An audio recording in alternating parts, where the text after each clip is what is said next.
بسم اللہ الرحمن الرحیم۔ کسی گاؤں میں ایک بڑا زمیندار رہتا تھا۔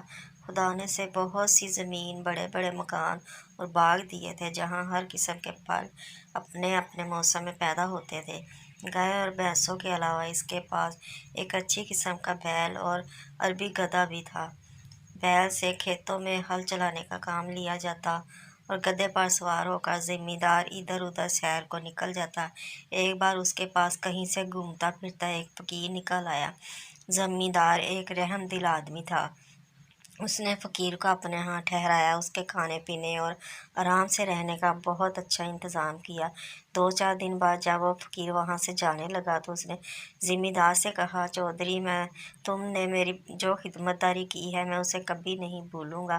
تم دیکھ رہے ہو کہ میں ایک فقیر ہوں، میرے پاس کوئی ایسی چیز نہیں جو تمہاری خدمت میں پیش کروں۔ ہاں، میں جانوروں اور حیوانوں کی بولیاں سمجھ سکتا ہوں۔ تم چاہو تو یہ علم میں تمہیں سکھا سکتا ہوں، لیکن تم کو مجھ سے ایک وعدہ کرنا ہوگا کہ تم یہ بھید بھی کبھی کسی کو نہیں بتاؤ گے، اور یہ بھی سن لو کہ اگر تم نے یہ بھید کسی سے کہہ دیا تو پھر زندہ نہ رہ سکو گے۔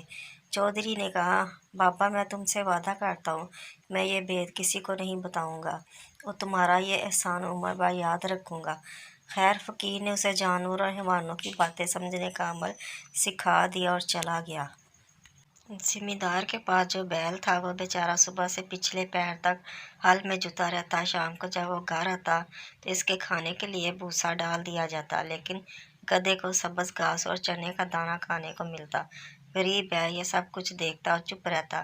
وقت اسی طرح گزر رہا تھا۔ ایک دن جب بیل کھیتوں سے واپس آتے ہوئے گدھے کے پاس سے گزرا تو گدھے نے اسے لنگڑاتے ہوئے دیکھ کر پوچھا، بھائی، آج تم لنگڑا لنگڑا کر کیوں چل رہے ہو؟ بیل نے جواب دیا، گدھے بھائی، آج مجھے بہت کام کرنا پڑا۔ میں جب تھک جاتا تھا تو نوکر میری پیٹھ اور ٹانگوں پر زور زور سے لاٹھیاں مارتا۔ میری ٹانگ میں چوٹ لگ گئی ہے۔ خیر، اپنی اپنی قسمت ہے۔ گدھا چپ رہا اور بیل اپنے جگہ کی طرف چلا گیا جہاں بیل بندھا کرتا تھا۔ وہاں زمیندار کو اپنے نوکر کے لیے گھر بنوانا تھا۔ کچھ دنوں کے بعد زمیندار نے بیل کے لیے بھی گدھے کے پاس ہی کھولی بنوا دی۔ جب دونوں کو وقت ملتا ایک دوسرے سے باتیں بھی کر لیتے۔ ایک روز بیل کو اداس اور خاموش دیکھ کر گدھے نے اس سے پوچھا، بیل بھائی، کیا بات ہے؟ آج تم چپ چپ کیوں ہو؟ کوئی بات ہی کرو۔ بیل نے کہا، گدھے بھائی، کیا بات کروں؟ آج پھر بڑی لاٹھیاں پڑی ہے۔ گدھا کہنے لگا، بیل بھائی، سچ جانوں تمہاری جو افسوس ہے کہ میں تمہارا دکھ بانٹ نہیں سکتا۔ بیل بولا، گدھے بھائی، تم نے سچ کہا، دکھ تو کوئی کسی کا نہیں بانٹ سکتا، لیکن تم کو کچھ مشورہ تو دو کہ اس مصیبت سے میری جان کیسے چھوٹے گی، نہیں تو 2-4 دن ہی آرام کر لوں۔ گدھے نے کہا، ایک ترکیب میری سمجھ میں آئی ہے، اس پر عمل کرو گے تو 5-7 روز کے لیے تو بچ جاؤ گے۔ کہو تو بتاؤں؟ بیل بولا، نیکی اور پوچھ پوچھ، بتاؤ کیا ترکیب ہے؟ گدھے نے بتایا، تم یہ کرو کہ جب ہل والا تمہیں ہل میں جوتنے کے لیے لینے آئے تو تم آنکھیں بند کر کے کھڑے ہو جانا۔ وہ تمہیں کھینچے تو تم 2 قدم چلنا اور ٹھہر کر گردن ڈال دینا۔ پھر بھی اگر اسے رحم نہ آئے اور کھیت پر لے ہی جائے تو کام نہ کرنا اور زمین پر بیٹھ جانا۔ کیسا ہی مارے پیٹے ہرگز نہ اٹھنا، گر پڑنا، پھر وہ تمہیں گھر لے آئے گا۔ گھر لا کر تمہارے آگے چارہ ڈال دے تو کھانا تو ایک طرف رہا، تمہیں سے سونگنا تک نہیں۔ گھاس دانہ نہ کھانے سے کمزوری تو ضرور آ جائے گی، مگر کچھ دن آرام بھی مل جائے گا، کیونکہ بیمار جانور سے کوئی محنت نہیں لیا کرتا۔ لو، یہ مجھے ایک ترکیب سوجھی تھی، تمہیں بتا دی۔ اب تم کو اس پر عمل کرنے یا نہ کرنے کا اختیار ہے۔ اتفاق سے زمیندار جو اس وقت ان کے پاس سے گزرا تو اس نے ان دونوں کی باتیں سن لی اور مسکراتا ہوا ادھر سے گزر گیا۔ چارے بھوسے کا وقت آ گیا تھا۔ نوکر نے گدھے کے منہ پر دانے کا توڑا چڑھایا اور بیل کے آگے بھی چارہ رکھ دیا۔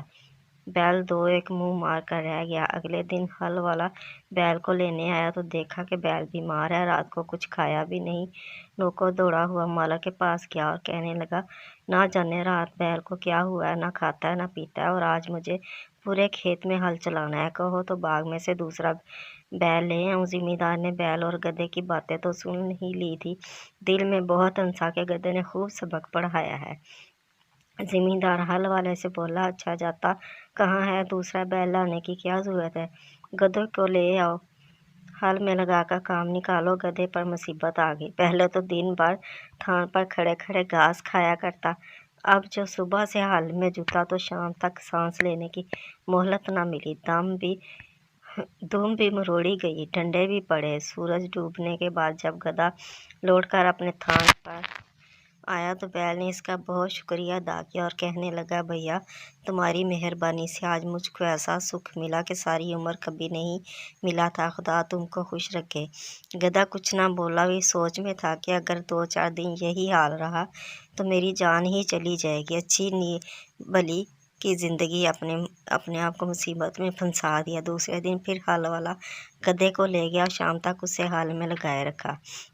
जब गधा थका हारा वापस आया तो बैल ने फिर इसका शुक्रिया अदा किया और खुशामद की बातें करनी चाहिए।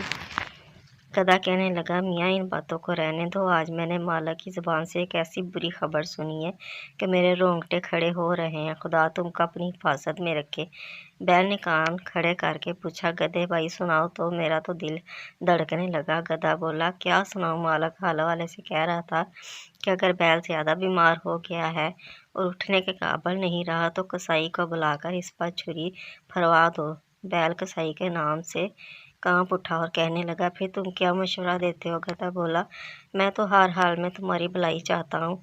अब मेरा ये मशवरा है कि तुम खड़े हो जाओ, चारा भूसा खाने लगो और सुबह को जब हल वाला आए तो खुशी खुशी इसके साथ जाकर हल में जुट जाना। ये बातें भी जिम्मेदार छुपा हुआ सुन रहा था और दोनों की बातों पर उसे दिल ही दिल में हंसी आ रही थी। जान जाने के डर से बैल ने फिर गधे के मशवरे पर अमल किया। चारे की सारी नांद साफ कर दी और को लेके करने लगा। सुबह हुई तो जिम्मेदार अपनी बीवी को साथ लिए बैल के थान पर पहुंचा। बैल ने जो अपने मालिक को देखा तो उछलना शुरू कर दिया। इतने में हल वाला भी आ गया। उसने बैल को बिल्कुल तंदुरुस्त पाया खोल कर ले चला तो वो इस तरह दुम हिलाता और करता हुआ चला कि मालिक को बेख्तियार हंसी आ गई। बीवी ने पूछा, तुम क्यों हंसे? हंसी की तो कोई बात नहीं।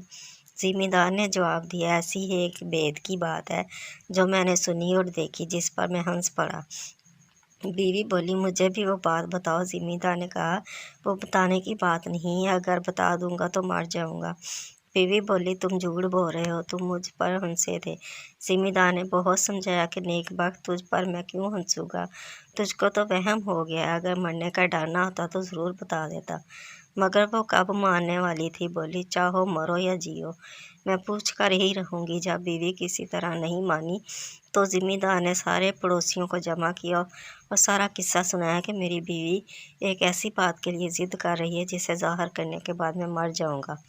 लोगों उसकी बीवी को बहुत समझाया और जब वो ना मानी तो अपने घर चले गए। जिम्मेदार लाचार होकर वज़ू करने चला गया कि भेद खुलने से पहले 2 नफल पड़े। जिम्मेदार के यहाँ एक मुर्गा और 50 मुर्गियाँ पली हुई थी और एक कुत्ता भी था। जिम्मेदार ने जाते जाते सुना कि कुत्ता मुर्गे पर बहुत गुस्सा हो रहा था कि कम वक्त तू कहाँ मुर्गियों के साथ साथ भागा चला जाता है, हमारे तो आका की जान जाने वाली है। मुर्ग ने पूछा, क्यों भाई, इस पर ऐसी क्या आफत आ पड़ी जो अचानक मरने को तैयार हो गया? कुत्ते ने सारी कहानी मुर्गे को सुना दी। मुर्गे ने जो ये किस्सा सुना तो बहुत हंसा और कहने लगा, हमारा मालिक भी अजीब बेवकूफ़ आदमी है। बीवी से ऐसा दबना क्या कि मर जाए और इसकी बात ना टले। मुझे देखो, मजाल है जो कोई मुर्गी मेरे सामने सर उठाए। मालिक ऐसा क्यों नहीं करता कि घर में जो शहतूत का दरख्त है इसकी 2-4 सीधी सीधी टहनियाँ तोड़े और अपनी बीवी को तय खाने में ले जाकर उससे ऐसा पीटे कि वो तौबा कर ले और फिर कभी ऐसी हरकत ना करे। जिम्मेदार ने मुर्ग की ये बात सुनकर शहतूत की टहनियाँ तोड़ी और इन्हें तय करने में छुपा आया। बीवी बोली, लो अब वज़ू भी कर आए, अब बताओ। जिम्मेदार ने कहा, ज़रा तय करने चली चलो ताकि मैं भेद भी खोलूँ तो कोई दूसरा जाने भी नहीं और वहीं मर भी जाऊँ। बीवी ने कहा, अच्छा, और आगे आगे तय करने में घुस गई। जिम्मेदार ने दरवाज़ा बंद करके बीवी को इतना मारा कि वह हाथ जोड़कर कहने लगी, मेरी तौबा है, फिर कभी मैं ऐसी ज़िद नहीं करूँगी। इसके बाद दोनों बाहर निकल आए। कुंबे वाले और रिश्तेदार जो परेशान थे खुश हो गए और मियाँ बीवी मरते दम तक بڑے اطمینان کے ساتھ زندگی بسر کرنے لگے۔